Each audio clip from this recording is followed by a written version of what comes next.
Welcome to your speaking class. In this video, I will walk you through an overview of the CELPIP speaking. Well, the CELPIP speaking is one very unique one, and test takers sometimes feel, no, I don't like it. I prefer IELTS speaking. Well, it's not that bad. Okay, first of all, let me give you an overview of the CELPIP speaking.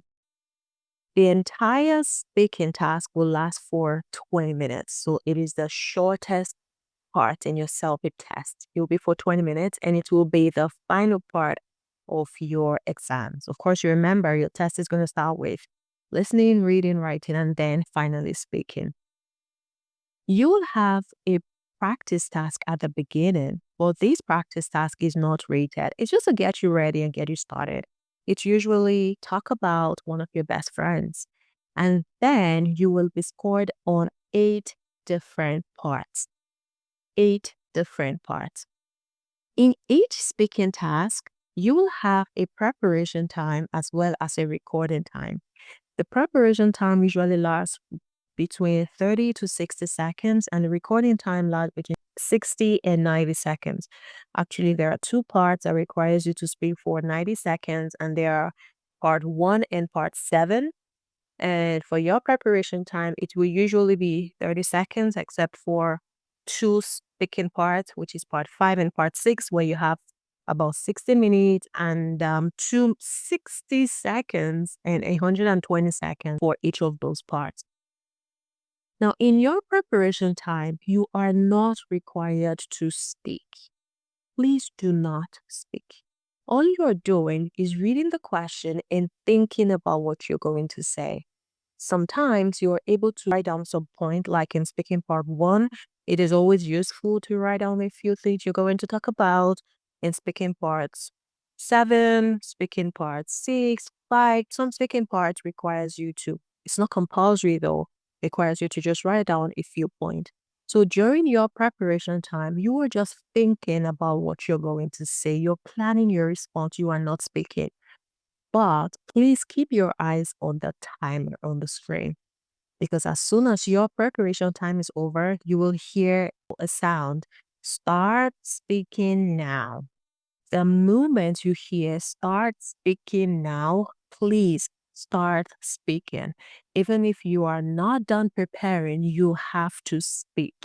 You have to start talking the moment you hear that.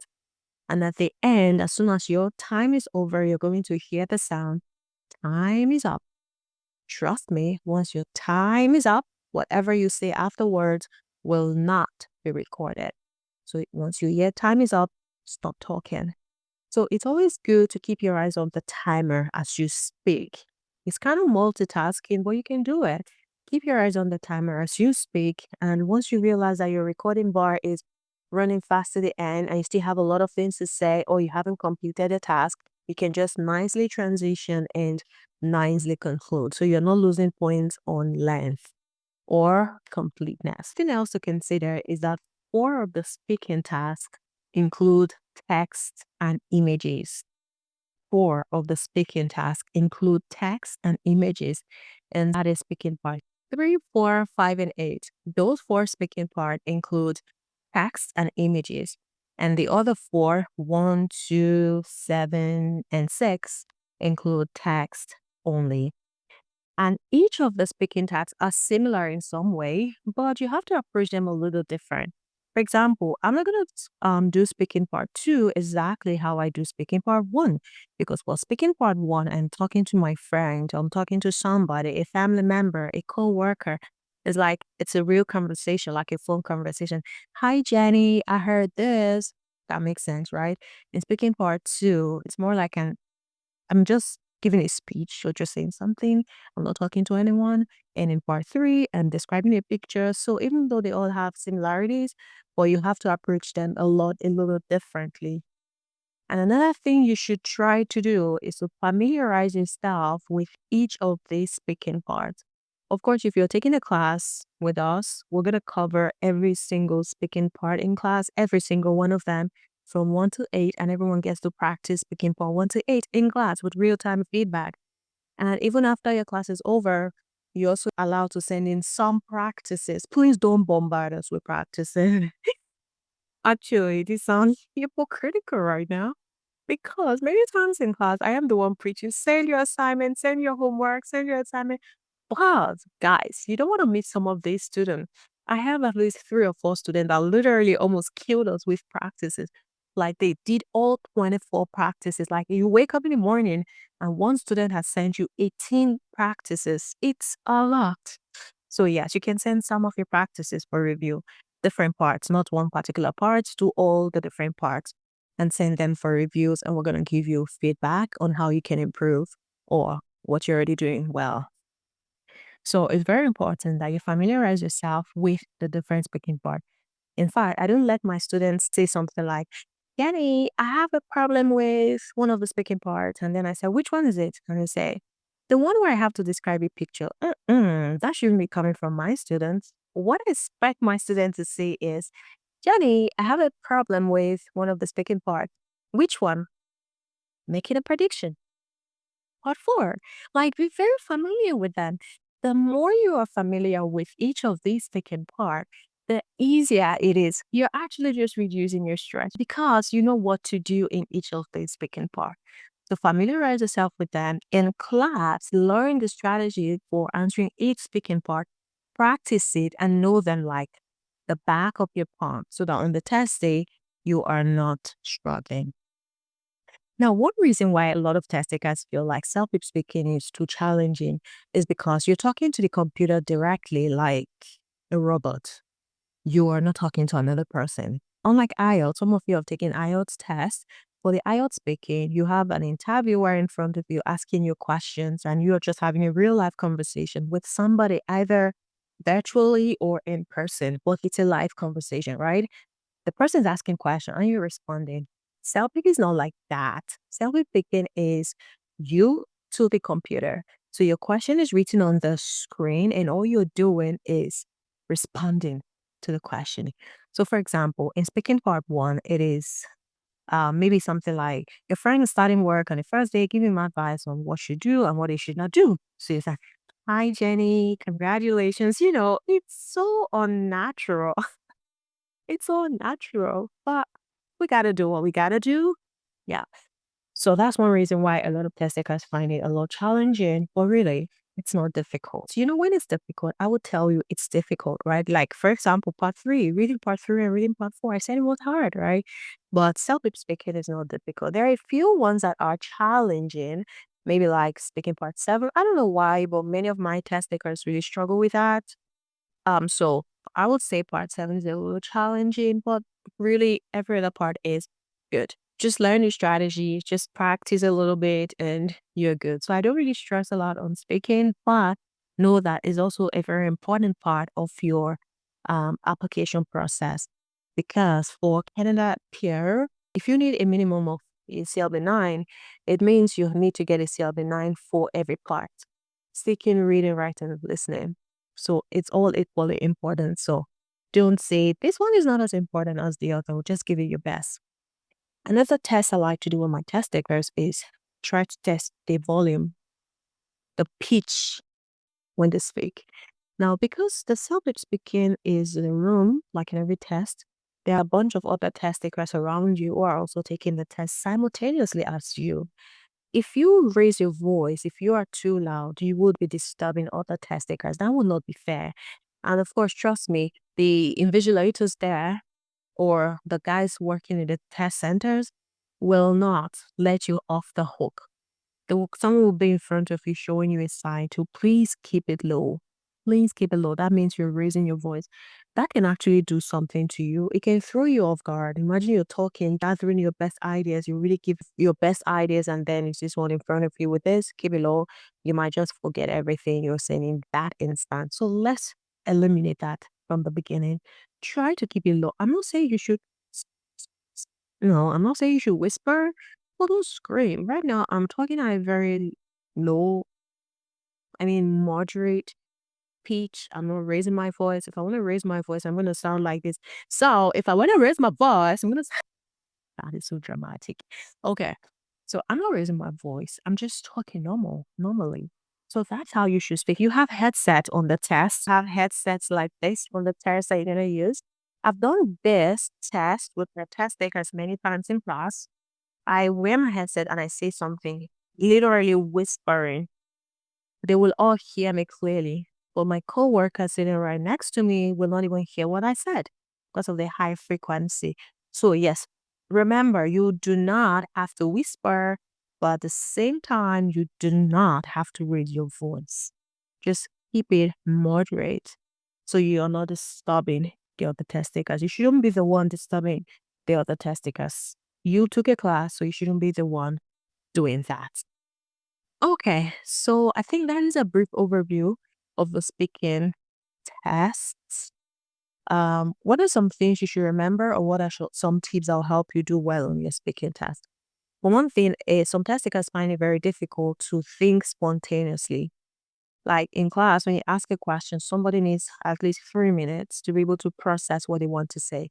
You don't have the leisure, you don't have that much time on the test. So you have to learn how to speak spontaneously. You can try this with your coworkers. Maybe generate questions. I don't mean generate self practice, it's just questions. Maybe you can go on AI, ChatGPT, and say, generate 20 questions that require spontaneous response. I'm not saying generate self-help practices. Please remember, guys, for your self-help practices, I would only recommend that you use only self-help official practices. What this is practicing to speak or answer questions spontaneously. So if you have a roommate, or if you have a husband, or you have a wife, or you have a child, you can just generate a question or tell them to generate a question and they start asking you, do you think school children should be allowed to wear uniform or not? Answer. What do you think? Working from home or working in the office? Which is better? Answer. Keep practicing with questions like that. You're challenging your brain to learn to speak spontaneously, to learn to generate something for you in a moment. So that is one challenge. Many test takers do not know how to generate ideas instantly. Another challenge is limited vocabulary. This is the worst. Like, this is the worst I experienced in my class. Many times there's a question, this test taker knew what to say. Like, they have the best idea. If you tell them to say it in their language, maybe in Pidgin or Tigula, or there are so many languages, Swahili or whatever. If you tell them to say that in their local language, they will tell you exactly what you want them to tell you. But when it comes to English, they have the idea, but they don't know the right words. You see them like grasping for words, grasping for ideas. That happens a lot in class. And it's because of one problem. They have very limited vocabulary. And those test takers, they also struggle not just with speaking, even with writing. They find it hard to come up with ideas. They find it hard to generate ideas. They know the ideas, but they are not able to put it in writing because they don't know the right words to use. I mean, even simple words, they don't know. Many times they think, I don't know. Even when they're answering questions in class, when you're answering questions in class, you see somebody who cannot give a full sentence because they have limited vocabulary. If that is you, you have to keep building. You have to start building your vocabulary.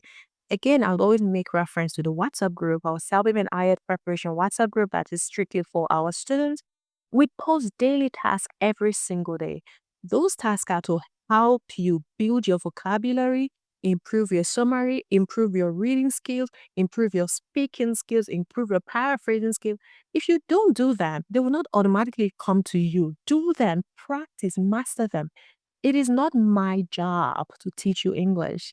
It is not my responsibility to teach English in my class.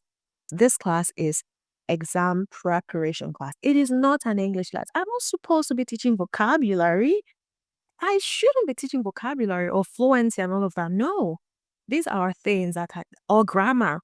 These are things that are supposed to, that each test taker is supposed to have known, supposed to have learned before signing up for a CELPIP test or an IELTS test. So if you have limited vocabulary, build that every day starting from today.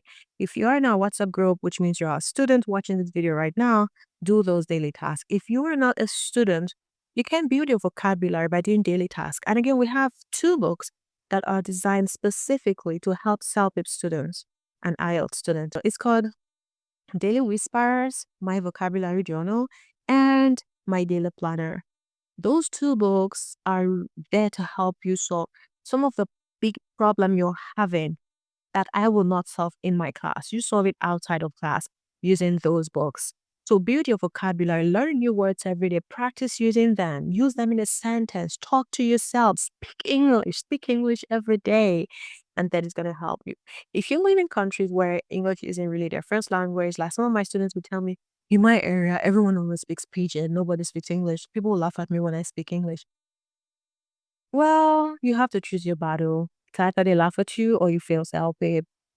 You have to choose your battle right? You have to choose one. So practice. You can even talk to your mirror.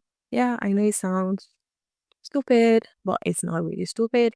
Talk to your mirror. It's a way of practicing English. And then another challenge that many test takers have is grammar. Grammar. Oh, grammar is a very big problem. Well, if you have real issues with your grammar, I would just recommend one thing. Take an English class. That's all. Nothing else.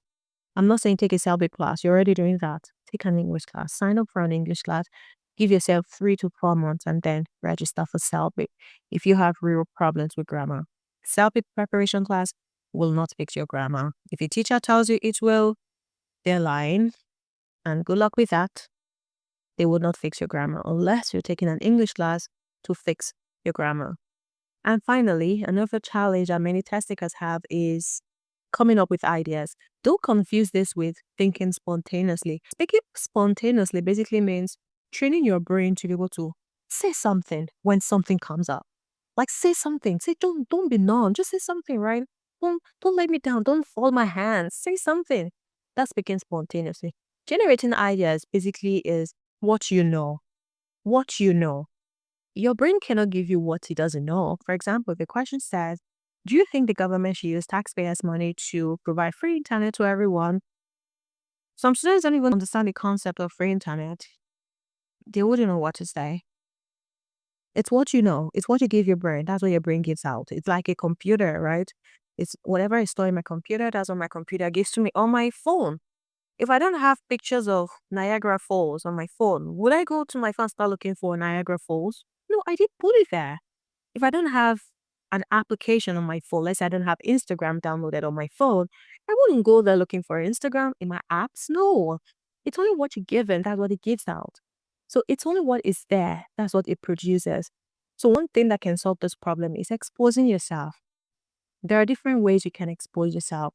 Watching movies exposes you to different cultures and different ways of doing things that is not limited to just your area. I always tell my students, if you, for example, let's say you live in India, for example, because most of my students are Indians, you live in India, for example, and you're having problems to generate ideas, problems to think about how things are in another part of the world, I wouldn't encourage you to keep watching Indian movies. Why not watch American movies? If you want to learn about Canada, why not watch Canadian movies? Why not watch movies about other places? Or if you are in Nigeria, most of my students actually are Nigerians. I wouldn't be watching Nollywood or Asaba movies. No. I want to know about the world. I want to know things. I would expand, broaden my horizon. So movies is one nice way of learning about places. For example, I watch a lot of Korean dramas, a lot of them, a lot of Korean. Like every day I'm watching Korean drama, at least 1 hour. I watch a lot of Korean dramas, so I know so much about South Korea. I've never been there. If you ask me questions about South Korea, of course I can confidently answer because I watch a lot of their movies. I've never been there. So it's one way you can broaden your horizon. And reading too. Read. I know a lot of people do not enjoy reading. Read things that interest you. Read articles that interest you. Now we all have cell phones, meaning we can read anything we want. We don't have to go to the library. We don't have to buy books. We can go online, read materials that you find interesting. Also, listening. Listening also helps. I always encourage my students to listen to TED Talk. Choose articles or something that interests you. For example, if I go on TED Talk today and I want to listen to something, I'll choose something that has to do with fashion or English because it's what I like, right? Or food, it's what I like, right? I will not be listening to sports. It will be very boring. I don't like sports. So it will be boring to me and I might just give up. So you can do all of that. I also have a podcast channel where you can listen to English every day. Our podcast channel is Jay's Fluency Podcast. You can listen to it on all platforms, especially Spotify, which is the most, I think, reachable one. On Spotify, you can listen, search for Jay's Fluency Podcast, and just enjoy yourself. So, this is just an overview of the speaking test. When you come to class, we're going to start with the scoring performance standard or the marking performance standard. This is what the raters are using to rate you. It is what the raters are using to check your work. If you give them what is in that scoring performance standard, they'll be 10 to 12 is yours for sure. So I'm going to walk you through the scoring performance standard. After that, we'll start going one by one into all the speaking part.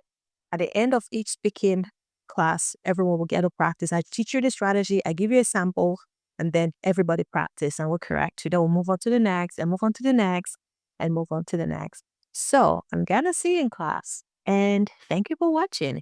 If you haven't done so already, please remember to subscribe to this channel, like this video, and share it with your friends. Bye.